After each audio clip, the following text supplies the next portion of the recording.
Hello दोस्तों, हम आज बात करते हैं एनसीईआरटी हमारे अतीत भाग 2, जिसमें हम आपको बताएंगे दिल्ली के सुल्तान के बारे में। वीडियो स्टार्ट करने से पहले बता देते हैं, चैनल को सब्सक्राइब करें और वीडियो अच्छा लगे तो लाइक करें, शेयर करें। चलो वीडियो स्टार्ट करते हैं।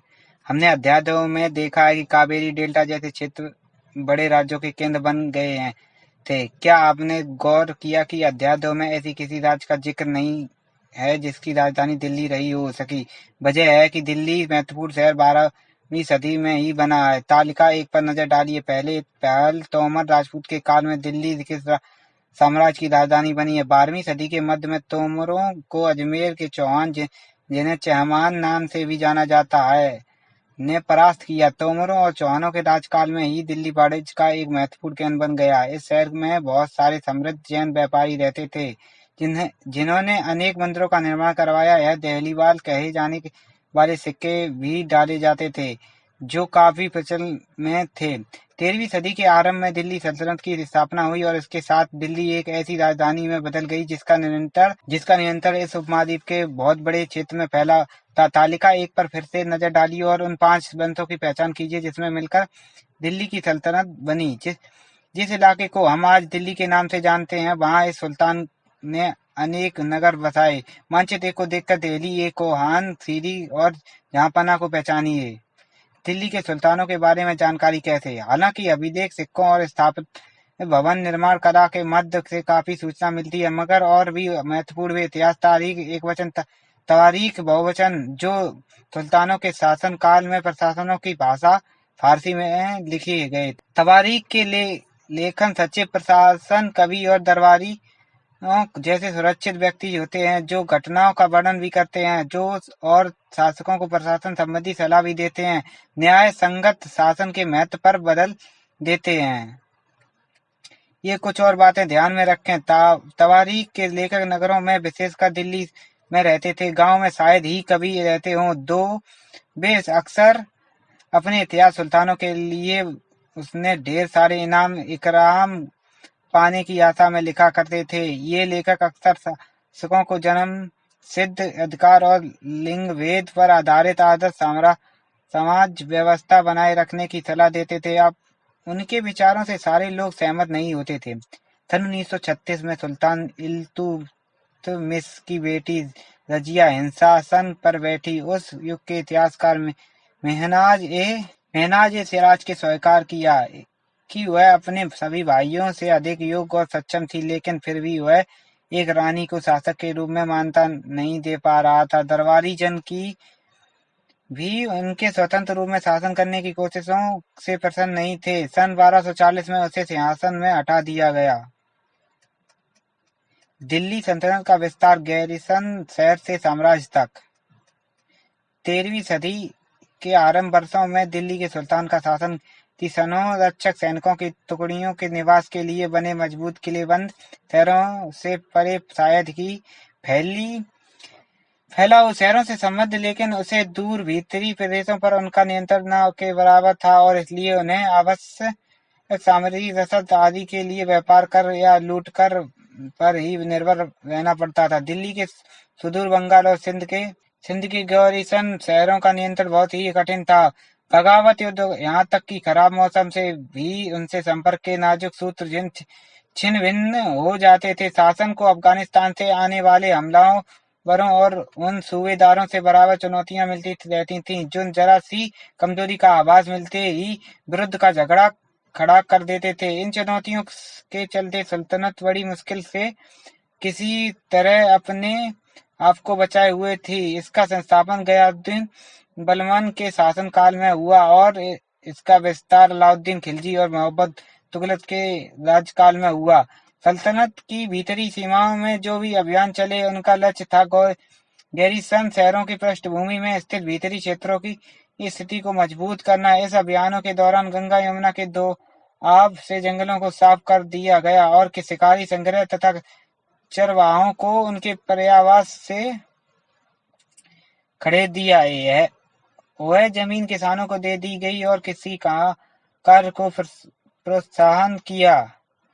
व्यापार मार्गों की सुरक्षा और क्षेत्रीय व्यापार की उन्नति की खातिर नए किले, गैरिसन शहर और शहर बनाए बसान गए। दूसरा विस्तार सल्तनत की बाहरी सीमा पर हुआ। अलाउद्दीन खिलजी के शासनकाल में दक्षिण भारत को लक्ष्य करके सैनिक अभियान शुरू हुए। देखे मानचित्र 3 और यह अभियान मोहम्मद तुगलक के समय में अपनी चरम सीमा पर पहुंचने। इस अभियानों में सल्तनत की सेनाओं ने हाथी, घोड़े, गुलाम और मूल्यवान धातुएं अपने कब्जे में ले ली।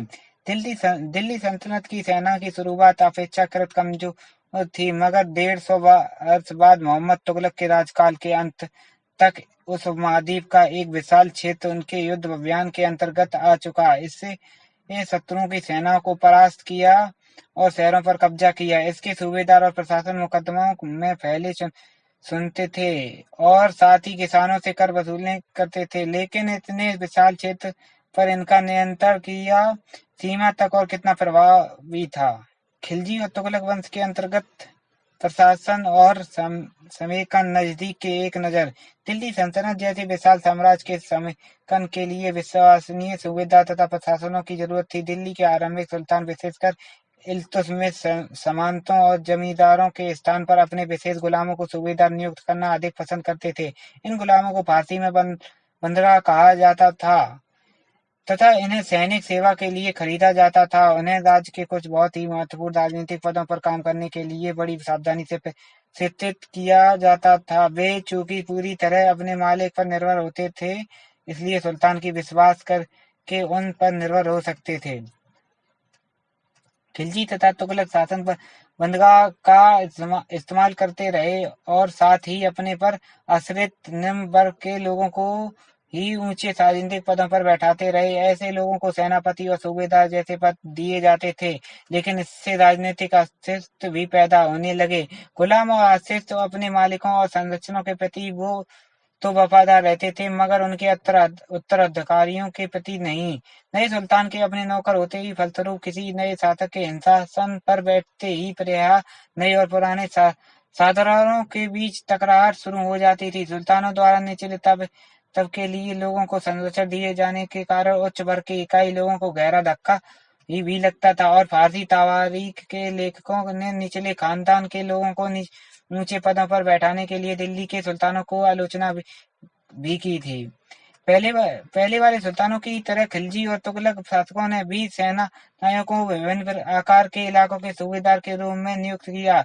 ये इलाके इक्ता कहलाते थे और इन्हें संभालने वाले अधिकारी इक्तदार या मुफ्ती कहे जाते थे। मुफ्ती का फर्ज था सैनिक अभियानों का नेतृत्व करना और इनके हितों में कानून और व्यवस्था बनाए रखना। अपनी सैनिक सेवाओं के बदले वेतन के रूप में मुफ्ती आने इलाकों से राजस्व की वसूली किया करते थे। राजस्व के रूप में मिली रकम से ही वे अपने सैनिक को भी तनख्वाह देते थे। लोगों का काबू रखने का सबसे प्रभावी तरीका यह था कि उनका पद वंश परंपरा से न चले और उन्हें कोई भी इख्तियार थोड़े समय के लिए ही मिले, जिसके बाद उनका स्थानांतर कर दिया। तो सुल्तान अलाउद्दीन खिलजी और मोहम्मद तुगलक के शासनकाल में नौकरी ने इन कठोर नियमों का बड़ी सख्ती से पालन होता था। मुफ्ती लोगों द्वारा एकत्रित किए गए राजस्व की रकम का हिसाब लेने के लिए नए राज्य द्वारा लेखा उत्तराधिकारी नियुक्त किए जाते थे। इस बात का ध्यान रखा जाता था कि मुफ्ती राज्य द्वारा निर्धारित कर ही वसूले और तय संख्या के अनुसार सैनिक रखे।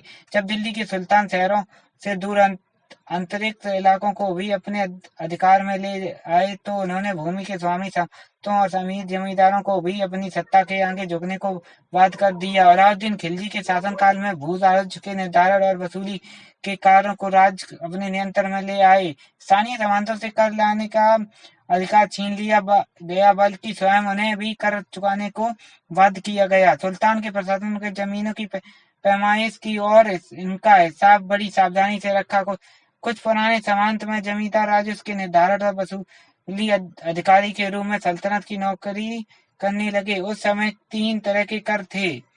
कृषि पर, जिसे खराज कहा जाता था और किसान की उपज का लगभग 50% होता था, मवेशी पर तथा घरों पर। यह याद रखना जरूरी है कि उपमहाद्वीप का काफी बड़ा हिस्सा दिल्ली के सुल्तानों के अधिकार से बाहर ही था। दिल्ली के बंगाल जैसे सुदूर प्रांत का नियंत्रण कठिन था और दिल्ली भारत की विजय के तुरंत बाद ही वह पूरा क्षेत्र फिर से स्वतंत्र हो गया था। यहाँ तक कि गंगा के मैदानी इलाके में भी घने जंगलों वाले ऐसे क्षेत्र थे जिनमें बैठने में सुल्तान की सेना अच्छा थी। स्थानीय सदरों ने इन क्षेत्रों में अपना शासन जमा लिया। अलाउद्दीन खिलजी और मोहम्मद तुगलक इस इलाकों पर जोर जबरदस्ती अपना अधिकार जमा तो लेते थे, पर वह अधिकार कुछ ही समय तक रह पाता था। चंगेज खान ने नेतृत्व में मंगलों के 1219 में उत्तर पूर्वी ईरान में ट्रांसऑक्सिजियन आधुनिक उज़्बेकिस्तान पर हमला किया और इलाके शीघ्र बाद ही दिल्ली सल्तनत को अपना दावा झेलना पड़ा। अलाउद्दीन खिलजी और मोहम्मद तुगलक के शासनों के आरंभ में दिल्ली पर मंगोलों के धावे बढ़ गए। इससे मजबूर होकर दोनों ही सुल्तान को एक विशाल स्थानीय सेना खड़ी करनी पड़ी। इतनी विशाल सेना को संभालना प्रशासन के लिए बड़ी भारी चुनौती थी। आइए देखें कि दोनों सुल्तानों ने इस चुनौतियों का सामना कैसे किया। इन तमाम सफलताओं की गिनती करने में हम कभी कभी भूल जाते हैं कि सल्तनत के इतिहासों में पहली बार दिल्ली के सुल्तान ने मंगोल इलाकों को फतेह करने की अभियानों की योजना बनाई थी। यहाँ जहां अलाउद्दीन खिलजी का बल प्रतीक्षा पर था, वहां मोहम्मद तुगलक के द्वारा उठाए गए कदम मंगोलों के विरुद्ध सैनिक आक्रमण की योजना का हिस्सा थे। 15वीं तथा 16वीं शताब्दी के सल्तनत तालिका एक को फिर से देख आप पाएंगे कि तुगलक वंश के बाद 1226 तक दिल्ली तथा आगरा पर सैयद तथा लोधी वंश का राज रहा था तथा जौनपुर, बंगाल, मालवा, गुजरात, राजस्थान तथा पूरे दक्षिण भारत में स्वतंत्र शासक उठ खड़े हुए थे। उसकी राजधानी समृद्ध थी और राज्य फल फूल रहे थे। इसी काल में अफगान तथा राजपूतों जैसे नए शासक समूह भी उभरे।